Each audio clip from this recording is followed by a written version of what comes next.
নফসকে নিজের কন্ট্রোলে রাখার 15টি কৌশল। চলুন এর আগে জেনে নেওয়া যাক নফস কাকে বলে, এর কাজই বা কি।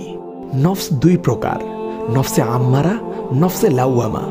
নফসে আম্মারা হলো যা আমাদেরকে অসৎ কাজ করার প্রতি উদ্বুদ্ধ করে থাকে, আর নফসে লাওয়ামা হলো যা আমাদেরকে ভালো কাজ করার জন্য উৎসাহিত করে।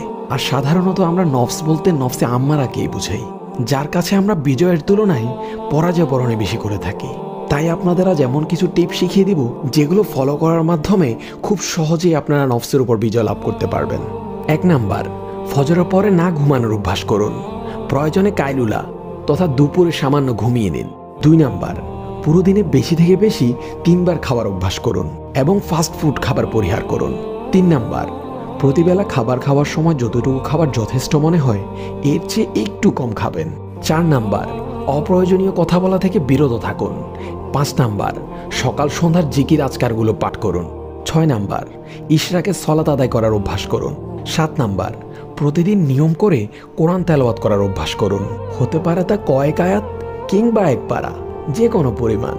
8 নাম্বার, ঘুমের পরিমাণ কমাতে হবে। 9 নাম্বার, ফজরের পরে কিছুক্ষণ ব্যায়ামের অভ্যাস করুন। 10 নাম্বার, দৃষ্টি অবনত রাখুন। না পারলে ওই সকল জায়গায় এড়িয়ে চলুন যেসব জায়গায় ফিতনার আশঙ্কা আছে। 11 নাম্বার, সোশ্যাল মিডিয়া অ্যাক্টিভিটি কমিয়ে ফেলুন। 12 নাম্বার, প্রতিদিন কোরআনের একটি নির্দিষ্ট অংশ মুখস্থ করার টার্গেট নিন।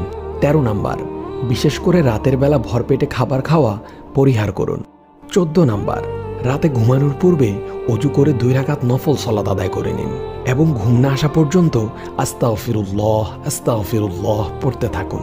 15 নাম্বার ও সর্বশেষ ট্রিকটি হলো নিয়মিত তাহাজ্জুদের সালাত আদায় করার অভ্যাস করুন। আল্লাহ আমাদের সকলকে নফসের উপর বিজয় লাভ করার তৌফিক দান করুন। আমিন।